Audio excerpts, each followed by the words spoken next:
Isa po muling magandang araw ang ating naisiparating sa ating pong mga kaibigan, mga kapatid, mga subscribers, viewers po ng ating Solid Rock Ministry Lesson Review.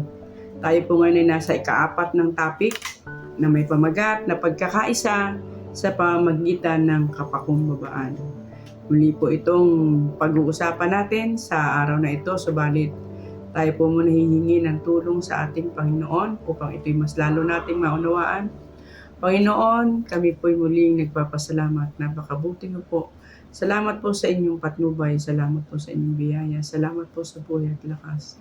Salamat po sa kasiguruhan na kami hindi mo iiwan at kami inyong palaging papatnubayan. Patawarin po kami sa aming mga kasalanan at gabayan po kami muli sa pag-aaral namin ng inyong banal na salita. Pagpatawad po ang aming mga kasalanan at ang patnubay pong nawang muli ng Holy Spirit ay aming maranasan sa pangalan po ni Jesus. Amen. Wala po muna tayong mga babatiin ngayon, mga minamahal nating mga kapatid, sapagkat ang ating pong taping na ginagawang ito ay advance dahil po ang inyong lingkod na ating tagapag-discuss ng ating programang ito, si Pastor Levy Perdon, ay mag-undergo po ng cataract operation at maaari pong mga 3 to 4 weeks na hindi siya makakapagbasa ng maayos. Kaya po ina-advance po namin ang aming taping. Kaya wala po muna tayong babatiing mga pangalan at hinihingi rin po namin ang inyong prayers para po sa pagiging matagumpay ng operasyong ito ni Pastor Levy Perdon. Kagaya po ng aking nabanggit, tayo po nasa ika-4 ng topic, pagkakaisa sa pamamagitan ng kapakumbabaan. Ang ating pong talatang sa uluhin ay nasa Philippians 2:2, ay lubusin ninyo ang aking tuwa sa pagkakaroon ng gayunding pag-iisip, magtaglay ng gayunding pag-ibig na magkaisa ng diwa at may isa lamang pag-iisip. Sa pagkakaisa ng lakas at kapangyarihan, subalit bagamat alam nating ito ay napakahirap mangyari. Malimit nating sinisikap, subalit malimit tayo ay nabibigo. Ang higit na mapanganib ay kung mayroong sadyang humahadlang sa pagkakaisa. Sa langit nagsimula ang pagkakahati-hati. At alam natin na yan ay dahil sa pagmamataas o tinatawag na pride. Kapag mayroong naghahangad na maluklok sa mataas na posisyon, tiyak magkakaroon ng pagkakahati-hati o kaya kapag may isang nagnanais na manatili sa kanyang posisyon. Diyan din nagkakagulo. Sa linggong ito, pag-aralan natin ang panawagan ni Pablo sa mga taga-Pilipos para sa pagkakaisa at ang kahalagahan nito. Paano natin ito magagawa? Yan ang magiging sentro ng ating pag-aaral na ito. Narito po ang mga katanungan na ating pong pag-uusapan sa araw na ito. Number 1, ano ang nakita ni Pablong napakalaking suliranin sa Pilipos at ano ang solusyon? Number 2, ano ang pinakadakilang pangangailangan ng bawat Kristiyano? Number 3, papaano ba nilalarawan ang isipan ni Kristo? At number 4, ano ba ang layunin ni Kristo sa kanyang pagparito noon? Balikan po natin ang question number 1. Ano ang nakita ni Pablong napakalaking suliranin sa Pilipos at ano ang solusyon?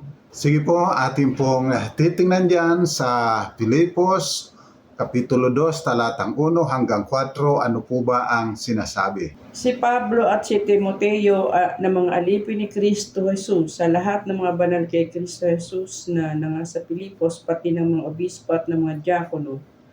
Sumainyo nawa ang biyaya at kapayapaang mula sa Diyos na ating Ama at sa Panginoong Kristo. Ako'y nagpapasalamat sa aking Diyos sa tuwing kayo'y aking naalaala na parating sa bawat daing ko ay masayang nananaing ako na patungkol sa inyong lahat. So dito po ay nakikita ni Pablo na nagkakaroon ng pagkakahati-hati doon sa Pilipos. Dahilan sa, alam po rinyo, ang nagiging dahilan niyan ay yung pride, ay yung masyadong believe sa sarili at yung mga pag-ambisyon sa mga posisyon. Datapwat idinadalangin ni Pablo na magkaroon sila ng pagkakaisa. Sapagkat dito po sa pagkakaisa, nariyan ang tiyak na tagumpay. Sa pagkakaisa, nahayag na tayo ay mga tunay na lingkod ng Diyos. At tayo ay hindi kasama ng kaharian ng dyablo na walang ibang ginagawa kundi tagapagsumbong ng kanyang mga kapatid. Alam po ninyo, karakter yun ng dyablo, yung parating humanap ng mali, gumawa ng mali kahit wala kang ginagawang mali, gagawang ka ng kwento ng kamalian na hindi mo naman ginagawa. Yung mahilig na mag-isip ng masama laban sa kapwa na iniisip marahil ganito, ganyan ang kanyang panukala kaya niya ginawa ito. Parating naandun yung mga pagdududa. Yan po ay isipang nanggagaling sa kaaway ng katotohanan, walang iba kundi ang dyablo. So ang napakahalaga po rito ay kinakailangan tayo ay parating nakafocus sa ating Panginoong Jesucristo. Ito po lamang ang magdadala sa atin sa kapakumbabaan kapag nakita natin kung papaano ang Panginoon na bagamat siya ay Diyos, nagkatawang tao, nakitulad sa atin at naglingkod ng may kapakumbabaan, doon pa lang magkakaroon ng pagkakaisa, magkakaroon ng pagmamahalan, at doon masusumpungan ang kapangyarihang magtatagumpay na dalahin ang Ebanghelyo sa sangkatauhan. Okay, at ngayon po sa pangalawa nating tanong, ano ang pinakadakilang pangailangan ng bawat Kristiyano? Yan. Basahin po natin sa talatang 6. Na siya bagamat nasaan yung Diyos ay hindi niya inaring isang bagay na nararapat panangnan ang pagkapantay niya sa Diyos. Ayan, alam po ninyo, tayo ay nasanay sa karakter ng dyablo. Mapagmataas, ang nagnanais na parang maging Diyos. Alam po ninyo, kapag minsan tayo ay parang gusto na natin tayo ang maging Diyos. Ano po? Tayo ang nasusunod, tayo ang nagdidikta. Datapwat kinakailangan tayo ay nakafocus sa ating Panginoon at makita natin na kung paanong siya, bagaman nasaan yung Diyos, nagkatawang tao, nakitulad sa atin at palibhasang nasumpungan sa ating anyo, siya'y nagpakababa na gaya ng isang alipin. Naging masunurin hanggang sa kamatayan. At sana ito po ang makita sa atin. Kaya ang pinananawagan sa atin, look unto Jesus, the author and finisher of our faith. Parating sa Kanya tayo titingin. Titingnan natin papaano ba ang Panginoon nagre-react kapag may sinabing ganito sa Kanya, kapag may lumapit sa Kanyang ganitong uri ng tao, papaano si Kristo nag-react. Yun ang ating parating titingnan sapagkat tayo nasanay sa ugali ng dyablo. Kinakailangang makita natin ang karakter ni Kristo para masundan natin ito. Okay, at ngayon po sa pangatlo nating tanong, paano ba inilalarawan ng isipan ni Kristo? Balikan po natin sa talatang 5 at ituloy natin hanggang 8. Magkaroon kayo sa inyo ng pag-iisip na ito'y na kay Kristo Jesus din naman, na siya bagamat nasaan yung Diyos ay hindi niya inaring isang bagay na nararapat panangnan ang pagkapantay niya sa Diyos, kundi bagkos, hinubad niya ito at nag-anyong alipin na nakitulad sa mga tao. At palibhasa ay nasumpungan sa anyong tao, siya ay nagpakababa sa kanyang sarili na magmasunurin hanggang sa kamatayan, oo sa kamatayan sa krus. Ayan. So, ang ating Panginoon, bagamat nasaan yung Diyos, nagkatawang tao, nakitulad sa atin, naging masunurin. At palibhasa, nasumpungan sa pagiging anyong tao, nagpakumbaba po siya. Alam po ninyo, ako'y minsan ay may narinig sa isang pastor na siya ay may katungkulan sa misyon. Siya ay pumunta sa isang iglesia. Pagkatapos mayroong isang kapatid na nagsalita ng hindi niya nagustuhan. Nung siya ay nagre-report sa amin sa opisina, ang wika niya, pastor ako? Pagsasalita niya ako ng ganon? Alam po ninyo kapag minsan talaga ay medyo iniisip natin na tayo ay somebody na dapat na iginagalang. Ha? At tayo ay binibigyan ng pagpapahalaga. Subalit alam po ninyo ay sa akin, ako'y tumahimik lang. Subalit medyo ako'y natutuwa at natatawa sa aking sarili. Kasi alam po ninyo, ay minsan ay nagdanas na rin ako ng ganong mga karanasan. Ako'y na-assign sa isang distrito na unang tayo ko. Ang tanong sa akin, why are you here? We don't need you here. We can live without a pastor. Yun ang eksaktong pananalita na sinabi.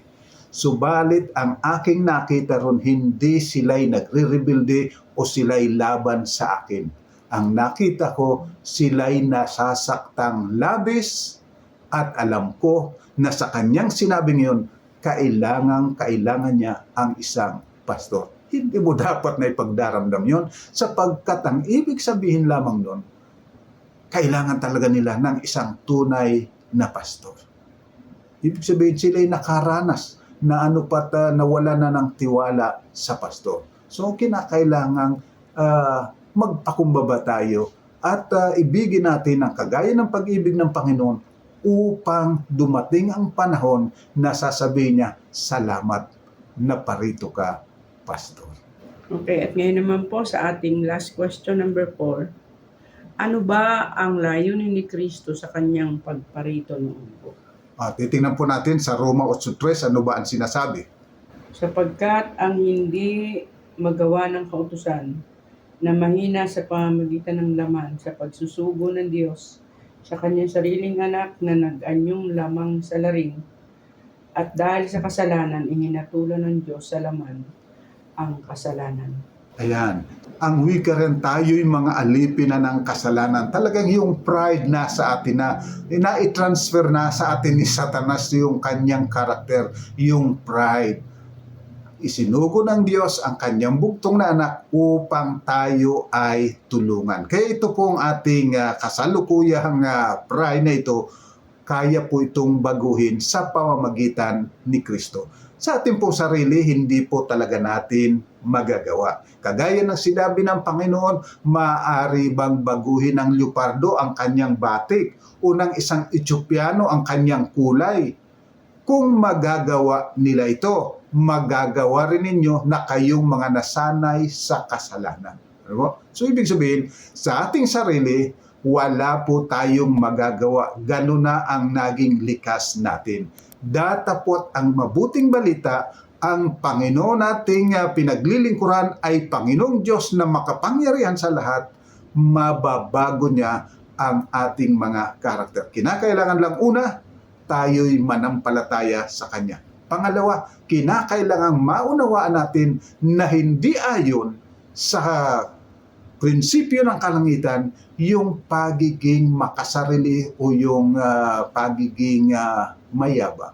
So ilapit natin sa ating Panginoon at sabi niya, patatawarin niya tayo sa lahat ng ating mga kasalanan at lilinisin niya tayo sa lahat ng ating kalikuan o sa lahat ng ating mga tendency. So magpasalamat po tayo sa Panginoon. Hindi po pala tayo iiwanan at hindi kailanman iiwanan ng ating Panginoon. Tingnan pa po natin sa Hebreo 2:14 hanggang 18. Ano ang sinasabi? Dahil sa ang mga anak ay mga may bahagi sa laman at dugo, siya na may gayon ding nakabahagi sa mga ito, upang sa pamamagitan ng kamatayan ay kanyang malipol yaong may paghahari sa kamatayan, sa makatuwid ay ang dyablo, at mailigtas silang lahat na dahil sa takot sa kamatayan ay nangasasailalim ng pagkaalipin sa buong buhay nila. Sapagkat tunay na hindi niya tinutulungan ang mga anghel, kundi tinutulungan niya ang binhi ni Abraham. Kaya't nararapat sa kanya na sa lahat ng mga bagay ay matulad sa kanyang mga kapatid upang maging isang dakilang saserdoting maawain at tapat sa mga bagay na nauukol sa Diyos, upang gumawa ng pampalubag loob patungkol sa mga kasalanan ng bayan. Palibhasa ay nagbatas yan sa pagkatukso, siya ay makasasaklolo sa mga tinutukso. Yan. So makita po ninyo, dahilan sa ating Panginoon talagang nagpapasya na tayo'y tulungan, tayo'y iligtas. Siya'y nagkatawang tao na kitulad sa atin, na dinanas niya lahat ng tuksod, lahat ng mga pagsubok upang malaman niya hindi lang by knowledge kundi by experience, ano po, kung gaano kahirap ang tinutukso. Upang sa gayon magawa niya tayong tulungan. Kaya kung anuman ang ating pinagdaraanan, alam na alam ng Panginoon ang ating nadarama. At alam na alam niya kung ano ang ating pangangailangan.